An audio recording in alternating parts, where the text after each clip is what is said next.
삶의 기적을 일으키는 30분 예배를 시작하도록 하겠습니다. 하나님께서 오늘 우리에게 주신 말씀은 룻기 3장 1절에서 7절까지 말씀입니다. 이 말씀 제가 봉독하도록 하겠습니다. 룻의 시어머니 나오미가 그에게 이르되 내 딸아 내가 너를 위하여 안식할 곳을 구하여 너를 복되게 하여야 하지 않겠느냐. 내가 함께 하던 하녀들을 둔 보아스는 우리 친족이 아니냐. 보라 그가 오늘 밤에 타작마당에서 보리를 까불리라. 그런즉 너는 목욕하고 기름을 바르고 의복을 입고 타작마당에 내려가서 그 사람이 먹고 마시기를 다하기까지는 그에게 보이지 말고 그가 누울 때에 너는 그가 눕는 곳을 알았다가 들어가서 그의 발치 이불을 들고 거기 누우라. 그가 내 할 일을 내게 알게 하리라 하니 룻이 시어머니에게 이르되 어머니의 말씀대로 내가 다 행하리이다 하니라. 그가 타작마당으로 내려가서 시어머니의 명령대로 다 하니라. 보아스가 먹고 마시고 마음이 즐거워 가서 곡식단 더미의 끝에 눕는지라. 룻이 가만히 가서 그의 발치 이불을 들고 거기 누웠더라. 아멘. 오늘 이 시간 우리 사랑하시는 하나님 우리에게 말씀하실 때 하나님의 말씀을 듣기 전에 잠시 기도하는 시간 갖도록 하겠습니다. 좋으신 하나님 감사합니다. 오늘도 저희들을 사랑하셔서 우리 하나님 친히 저희를 찾아오시고 저에게 말씀하시니 감사합니다. 하나님 아버지 우리가 살아가는 이 세상이 참 험하고 악합니다. 이 험하고 악한 세상을 살아갈 때 제 힘으로는 이 세상을 살아가기가 너무 버겁고 슬프고 고통스러울 때가 많이 있습니다. 오늘도 하나님이 주시는 그 말씀들이 저에게 위로가 되게 하시고 힘이 되게 하셔서 그 하나님을 믿음으로 담대히 승리의 삶을 살아가는 저희가 될 수 있도록 역사해 주옵소서. 예수님의 이름으로 감사하며 기도드리옵나이다. 아멘. 지난주에는 믿음의 사람 나오미와 룻의 대화를 통해서 믿음의 삶이라는 것이 무엇인가? 믿음의 삶이라는 삶은 하나님께 기도하는 것이고 또 기도한 이후에 아무것도 안 하는 것이 아니라 기도한 이후에 또 자신이 해야 될 부분을 최선을 다해서 하는 것, 하나님의 말씀을 실천하는 것, 그것이 믿음의 삶이다 라고 말씀하셨습니다. 그렇게 믿음의 사람 나오미는 사랑하는 며느리 룻을 위해서 기도했고 또 그 룻이 행복한 삶을 살도록 하기 위해서 자신이 할 수 있는 최선을 다했어요. 특별히 하나님 말씀대로 최선을 다하는 그런 모습을 볼 수 있습니다.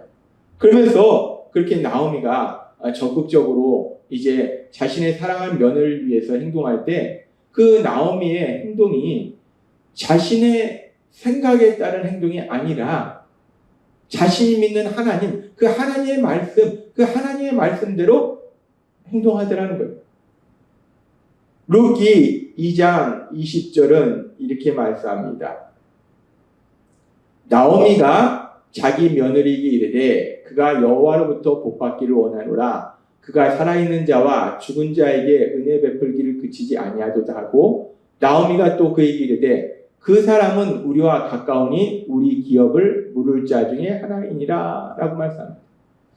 지금 나오미가 자신의 며느리가 이제 복된 삶을 살도록 내가 해야 되지 않겠느냐, 새로운 가정을 꾸미도록 내가 도와줘야 되지 않겠느냐 해서 이제 자신의 며느리가 새로운 가정을 이룰 수 있도록 적극적으로 진행하는 가정 가운데 지금 이 나오미가 하는 일들을 보면 지금 이 말씀에 보니까 이 보아스가 나오미 가정의 기업 물을 자 중에 하나다라고 얘기해요. 그러면서 이 이야기를 들은 이 룻은 또 보아스에게 이렇게 얘기합니다. 룻기 3장 9절 말씀. 이르되 내가 누구냐 하니 대답하되 나는 당신의 여종 룻이오니 당신의 옷자락을 펴 당신의 여종을 덮으소서. 이는 당신이 기업 모를 자가 됨이니이다. 시어머니 나오미로부터 보아스가 자신들의 가정에 기업을 물을 자다라는 이야기를 들었기 때문에 룻도 그 보아스에게 얘기합니다. 당신은 우리 기업을 물을 자입니다 라고 이야기합니다. 그럼 여기서 우리가 이 기업을 물다, 이 기업을 물은다는 것이 무엇인가? 기업 물을 자가 무엇인가? 이것이 아주 중요한 의미를 가지고 있어요. 그래서 우리가 이 부분에 대해서 조금 더 깊이 살펴보면 기업을 물으다라는 이 의미가 무엇인가? 기업을 물을 자라는 단어는 히브리어로 고엘이라는 단어를 사용해요. 근데 이 고엘이라는 단어는 히브리어 갈이라는 단어에서 유래됐는데 갈이라는 단어는 어떤 의미를 가지고 있냐면 되찾다, 돈을 주고 사오다라는 의미가 있어요. 다시 되찾는 거, 돈을 주고 다시 사오는 거. 그것이 히브리어 갈이라는 의미가 있고 그 갈이란 그 히브리어에서 고엘, 기업을 물을 자라는 단어가 나왔다는 거예요. 그러면서 이 고엘 그리고 또 갈이라는 이 단어가 이 의미가 왜 중요한지 이 갈이라는 단어가 헬라어로는 리투로라는 단어와 같은 의미를 가져요. 근데 이 리투로라는 헬라어가 어떤 의미를 갖냐면 리투로라는 헬라어는 우리 예수님께서 십자가의 죽으심으로 인해서 우리를 죄에서 구원하신 것. 이것을 우리 신약성경에서 속량하다라고 표현해요. 죄에서 구원하신 것, 속량하다. 이 속량하다, 죄에서 구원하시다라는 단어가 바로 리투로라는 헬라어고 이 리투로라는 헬라어는 갈이라는 히브리어와 같은 의미를 가진다는 거예요. 그래서 결국 이 갈이라는 히브리어에서 나온 고엘이라는 고엘 제도, 기업 물을 자라는 이 기업 물을 자 제도는 결국은 우리 예수님께서 우리를 죄에서 구원하시는, 속량하시는 그 속량에 대한 예표적인 그런 사건이다라고 볼 수 있어요. 아무튼 지금 이 나오미는 자신의 사랑하는 며느리 룻을 재혼시켜서 이제 새로운 가정을 이루고 그래서 행복한 삶을 살도록 도와주고자 하는데 그 룻의 재혼 상대를 내가 생각할 때 지금 베들레헴에 살고 있는 사람 중에서 이 사람이 룻하고 잘 맞겠네? 이 사람이 룻하고 결혼하면 룻이 행복하겠네? 라고 자신의 생각대로 지금 자신의 며느리 룻의 재혼 상대를 선택하는 것이 아니라 하나님이 주신 말씀, 그 말씀에 의거해서 지금 룻의 재혼 상대를 선택하고 그 룻의 재혼을 추진하고 있더라는 거예요. 기업 물을 자. 보아스가 이 나오미 가정의 기업 물을 자이기 때문에 그 보아스, 그 하나님의 말씀대로 그 룻의 재혼 상대를 고르고 그 재혼을 진행하고 있는 거예요. 그러면은 이 고엘 제도가 무엇인가에 대해서 우리가 조금 더 자세히 알아보면은 이 고엘 제도라는 건 뭐냐면 이 가난한 혈족이 돈이 없어서 자신의 땅을 팔았을 때 그 땅을 도로 사주는 거예요. 하나님이 이 고엘 제도를 만드신 것은 하나님께서 이스라엘 백성을 가나안 땅에 정착하게 하시고 각 지파대로 땅을 분배해 주셨어요. 그리고 각 사람마다 땅을 분배해 주셨는데 그런데 이 가난해서 자기 땅을 팔 수가 있어요. 그럼 이제 하나님이 주신 땅을 잃어버리잖아요. 그래서 하나님께서 분배하신 할당해 주신 그 땅을 계속해서 유지 보존할 수 있도록 이 고엘 제도를 만들어 주신 거예요. 삶이 힘들어서 땅을 비록 팔았을지라도 이 고엘 기업 물을 자가 되는 이 친척이 이 땅을 도로 사주문해서 그 땅을 자신의 소유로 보존하도록 하시는 거예요. 그리고 이 고엘 제도는 땅을 사줄 뿐만 아니라 또 친족이 부당한 피해를 당했으면 또 복수도 해주고 또 더 나아가서 그 친족이 자녀가 없이 일찍 죽었다. 그럼 그 미망인과 또 가정을 이루어서 그 혈족을 이어주는 그런 의미까지 있는 것이 고엘 제도예요. 그리고 이 고엘 제도의 자격은 물론 친척이어야 되고 그리고 또 이 고엘 제도는 그렇다고 해서 친척이 의무적으로 하는 건 아니에요. 자발적으로. 그러니까 인품이 훌륭해야겠죠. 그리고 또 그 의무를 다할 수 있는 능력이 있어야 돼요.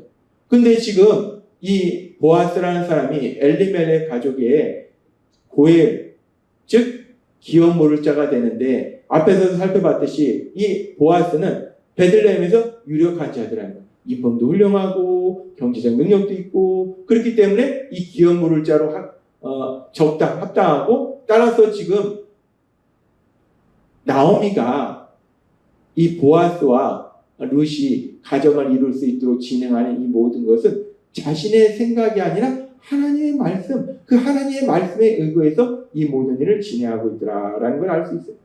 그렇게 나오미가 이제 하나님의 말씀에 따라서 자신의 며느리 룻과 보아스가 가정을 이룰 수 있도록 진행해 가는 과정 가운데 이제 그렇다면 그 며느리 룻은 어떻게 하는가? 이 룻은 시어머니가 룻에게 말한 그대로 순종하는 걸 볼 수 있어요.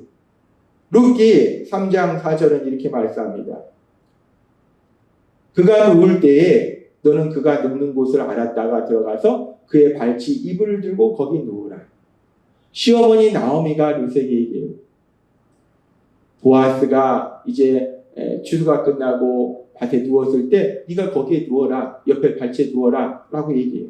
그렇게 시어머니가 지금 며느리 룻에게 이 보아스가 밭에 누웠을 때 그 발치에 가서 누우라 라고 얘기하는데 사실 그 당시 상황, 지금 상황에서도 사실 이해할 수 없는 그런 말입니다. 당시적으로 볼 때는 시어머니가 며느리에게 다른 남자 발치에 누우라 라고 얘기하는 건 이해할 수 없는 상황이에요. 그럼에도 불구하고 룻은 그 말씀대로 순종합니다. 룻기 3장 14절은 이렇게 말씀합니다. 룻이 새벽까지 그의 발치에 누웠다가 사람이 서로 알아보기 어려울 때 일어났으니 보아스가 말하기를 여인이 타작마당에 들어온 것을 사람이 알지 못해야 할 것이라 하였습니다. 룻이 시어머니 나오미의 그 말에 순종해서 그대로 순종했고 그랬을 때 새벽에 보아스가 이걸 눈치채요. 그리고 보아스가 얘기할 때 사람들이 너가 여기에 누웠던 것을 알지 못하게 하라 라는 얘기예요. 왜 보아스가 이런 얘기를 하는가? 룻은 과부고 보아스는 물론 룻과 친척이긴 하지만 다른 외간 남자, 그 부부가 아니에요. 그런데 지금 룻이 그런 낯선 남자인 보아스 옆에서 잠을 잤다는 걸 사람들이 알면 비난 정죄가 있는 거예요. 그렇기 때문에 보아스는 이걸 사람들이 알지 못하도록 하라라고 얘기한다는 거예요. 이 모든 상황을 봤을 때 지금 이 룻이 시어머니 나오미의 이 말대로 순종한다는 건 쉬운 것이 아니에요. 거기다가 우리가 이 말씀을 보면 룻기 3장 9절과 10절은 이렇게 말씀합니다. 이르되 내가 누구냐 하니 대답하되 나는 당신의 여종 룻이오니 당신의 옷자락을 펴 당신의 여종을 덮어서서 이는 당신이 기업을 물을 자가 됨이다 하니 그가 이르되 내 딸아 여호와께서 너에게 복 주시길 원하노라.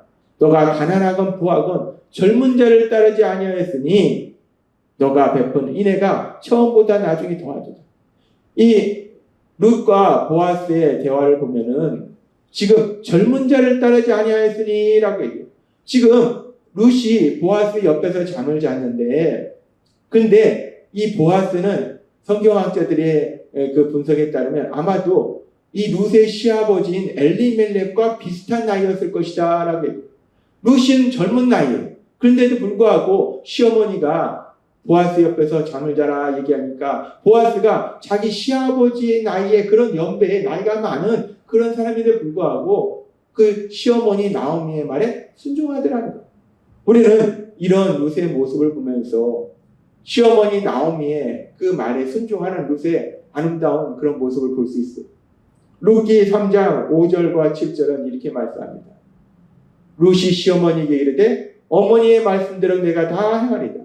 시어머니 나오미가 룻한테 얘기하니까 룻이 얘기해. 제가 어머니 말씀대로 다 행하겠습니다. 어머니 말씀대로 하겠습니다. 라고 얘기해요. 그리고 6절은 이렇게 얘기합니다. 시어머니의 명령대로 다 하리라. 룻이 시어머니가 명령한 대로 다 행하더라. 7절은 이렇게 말씀합니다. 룻이 가만히 가서 그의 발치 이불을 들고 거기 누웠더라. 시어머니가 하라는 대로 그대로 룻이 하는 걸 볼 수 있어요. 우리는 이 말씀을 통해서 룻이 시어머니 나오미의 그 말에 순종하는 걸 볼 수 있어요.